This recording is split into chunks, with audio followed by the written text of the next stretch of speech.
Takbir dari kuburan itu akhirnya berhenti. Namun yang tersisa bukan ketenangan, melainkan ruang kosong yang tidak bisa dijelaskan. Sejak malam itu, Desa Wanasurya tidak lagi bertanya, dari mana suara datang.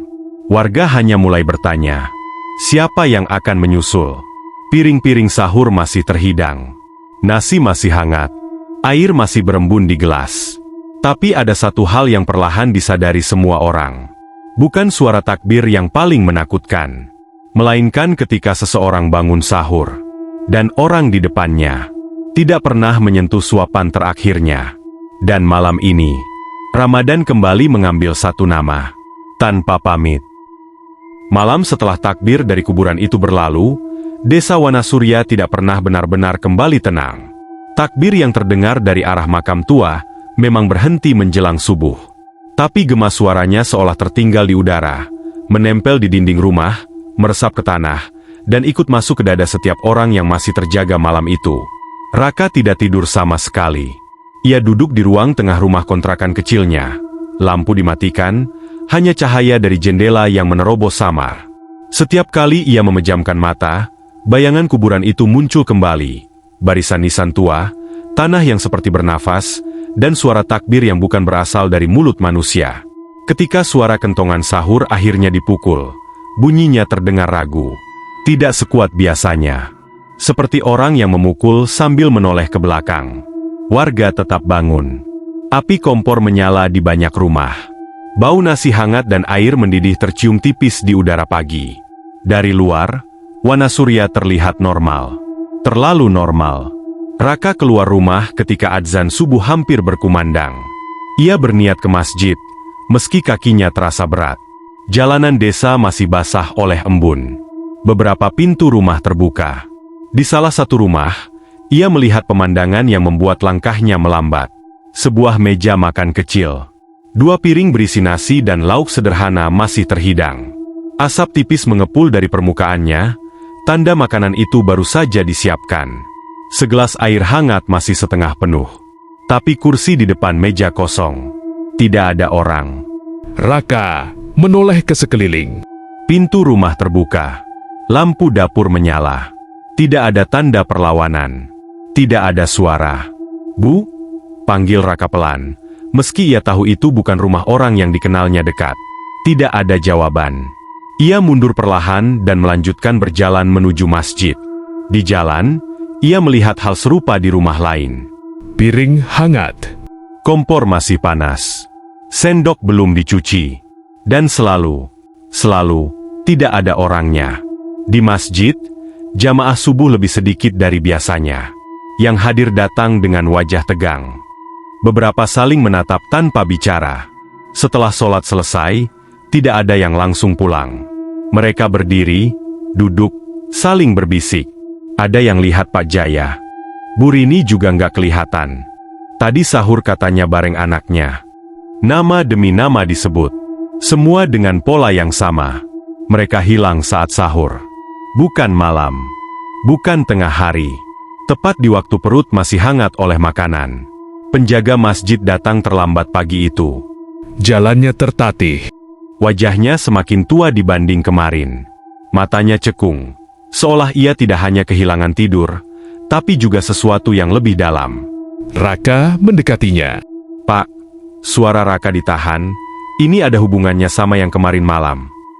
Penjaga masjid tidak langsung menjawab. Ia menatap mihrab lama di depan, lalu menutup mata sebentar. "Kalau yang dihitung sudah selesai," katanya akhirnya, "maka yang dipanggil tidak lagi butuh menunggu." "Dipanggil kemana?" Penjaga masjid membuka mata. Ke tempat di mana sahur tidak pernah selesai. Raka merinding. Siang hari, Desa Wanasurya berubah jadi tempat yang ganjil. Tidak ada teriakan. Tidak ada tangisan histeris. Hilangnya orang-orang itu diterima terlalu tenang. Seolah warga sudah lama menyiapkan diri untuk kehilangan ini. Raka menyusuri desa, mencatat satu hal yang berulang. Rumah orang yang hilang tidak dikunci. Pintu terbuka. Barang-barang rapi. Tidak ada yang dirusak. Di salah satu rumah, Raka melihat jam dinding berhenti tepat di waktu sahur. 3:30. Jarumnya tidak bergerak lagi. Sore menjelang maghrib, Raka duduk di tepi sawah, mencoba menyusun semuanya di kepalanya. Pocong masuk masjid. Tuyul menghitung umur. Anak kecil yang tidak sholat. Takbir dari kuburan. Dan sekarang, orang yang menghilang saat sahur. Semuanya terjadi di waktu ibadah. Di waktu yang seharusnya paling dijaga. Maghrib tiba. Azan berkumandang normal. Tidak terputus. Tidak melenceng. Tapi setelah azan selesai, tidak ada suara sendok. Tidak ada obrolan berbuka seperti biasanya. Wana surya berbuka dalam diam. Malam turun lebih cepat dari biasanya. Dan saat Raka bersiap tidur, ia mendengar suara yang membuat bulu kuduknya berdiri. Bukan langkah. Bukan tawa. Bukan hitungan. Tapi suara sendok. Diseret perlahan di piring. Padahal, di rumah itu, Raka tinggal sendiri. Suara sendok itu tidak berhenti. Raka duduk kaku di atas kasur, menatap ke arah dapur yang gelap. Bunyi gesekan logam dengan keramik terdengar pelan, teratur, seolah seseorang sedang makan dengan sangat hati-hati agar tidak terdengar oleh orang lain. Padahal ia yakin, sejak maghrib tadi, pintu rumah tidak pernah terbuka. Raka turun dari kasur perlahan. Setiap langkahnya terasa terlalu keras di telinga sendiri. Ia meraih senter kecil di meja, menyalakannya, lalu berjalan mendekati dapur. Suara sendok itu berhenti tepat saat cahaya senter menyentuh meja makan. Di atas meja, ada satu piring nasi hangat. Uapnya masih naik tipis. Raka menelan ludah. Ia tahu pasti, ia tidak memasak apapun malam ini. Di samping piring itu, ada sendok yang diletakkan rapi. Dan di kursi seberangnya, terdapat bekas duduk, seperti kain celana yang baru saja bergeser dari sana. Siapa? Suara Raka nyaris tidak keluar. Lampu dapur menyala sendiri. Raka mundur satu langkah. Di bawah lampu kuning yang redup, ia melihat sesuatu yang membuat dadanya sesak. Jejak kaki. Basah. Bukan menuju pintu keluar, melainkan mengarah ke dinding dapur, lalu berhenti begitu saja, seolah orang yang berjalan itu lenyap di sana. Malam itu, Raka tidak berani tidur lagi. Menjelang sahur, suara kentongan terdengar lebih cepat dari biasanya. Tidak beraturan. Seperti dipukul dengan tergesa-gesa. Raka keluar rumah, menyusuri jalan desa dengan senter di tangan. Beberapa rumah masih menyala. Namun suasananya berbeda. Di satu rumah, Raka melihat seorang ibu duduk sendiri di depan meja makan. Piring nasi di depannya masih penuh. Ia menatap kosong, sendok tergenggam tapi tidak bergerak. "Bu!" Panggil Raka. Ibu itu menoleh perlahan. Matanya merah dan cekung. "Suami saya," suaranya bergetar. "Tadi sahur bareng saya." Raka merasakan dingin merambat di punggungnya. "Terus sekarang?" Ibu itu menunjuk kursi kosong di depannya. Dia bilang mau ambil air. Terus, tidak balik. Raka menoleh ke arah dapur rumah itu. Di sana, jendela terbuka. Angin malam masuk membawa bau tanah basah dan sesuatu yang lain. Bau kuburan yang samar. Subuh itu, jumlah orang yang hilang bertambah. Tidak ada tangisan keras. Tidak ada jeritan.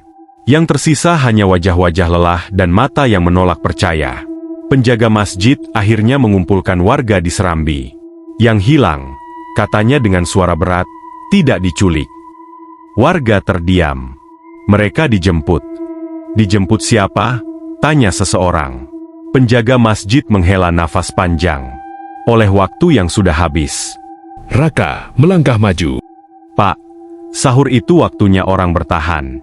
Kenapa justru diambil di situ?" Penjaga masjid menatap Raka lama, seolah menimbang apakah pemuda itu siap mendengar jawabannya. "Karena sahur," katanya pelan, "adalah batas." "Batas apa?" "Batas antara yang masih ingin hidup, dan yang sebenarnya sudah lama ingin pergi, tapi ditahan kebiasaan." Raka terdiam. "Yang hilang," lanjut penjaga masjid, "bukan orang yang paling jahat, bukan yang paling baik, tapi yang hidupnya sudah kosong, namun tetap bertahan karena rutinitas." Malam berikutnya, Raka memutuskan berjaga. Ia duduk di masjid hingga lewat tengah malam. Di luar, angin berhembus dingin. Jam dinding masjid berdetak lambat, seolah setiap detiknya dipaksa berjalan. Ketika waktu sahur mendekat, Raka mendengar langkah kaki. Bukan satu, banyak. Ia mengintip keluar. Di jalan desa, ia melihat pemandangan yang membuat nafasnya tercekat. Orang-orang berjalan beriringan. Wajah mereka kosong. Mata mereka terbuka, tapi tidak fokus. Mereka berjalan pelan, tangan terlipat di depan perut, seperti hendak sholat. Di antara mereka, Raka mengenali wajah-wajah yang hilang beberapa hari ini. Mereka semua menuju satu arah, kuburan tua. Dan di depan rombongan itu, berjalan sosok tinggi berbalut kain lusuh, membawa piring dan sendok. Setiap kali seseorang berhenti melangkah, sosok itu menyodorkan piring. Mereka makan. Lalu, menghilang satu persatu, tepat setelah suapan terakhir. Raka mundur ketakutan. Di belakangnya, suara penjaga masjid terdengar lirih. Jangan ikut campur.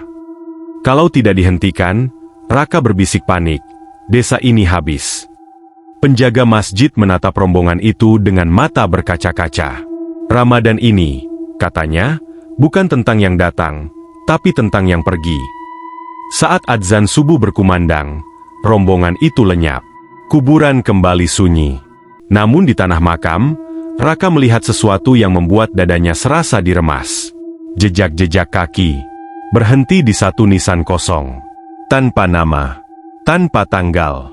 Dan di batu nisan itu, terukir samar satu kata. Sahur. Raka tahu, selama Ramadan belum berakhir, akan selalu ada yang makan, dan tidak pernah kembali. Tidak semua orang yang hilang, pernah benar-benar pergi. Di desa Wanasurya, ada yang lenyap saat sahur. Namun jejaknya masih tertinggal. Di piring yang belum dingin, dan doa yang belum selesai. Jika malam ini terasa lebih sunyi dari biasanya, mungkin karena Ramadan masih menghitung satu nama lagi. Dan kisah itu belum selesai di sini. Tetaplah di sini. Dengarkan sampai akhir. Karena di episode berikutnya, yang hilang bukan lagi orang, Melainkan ingatan.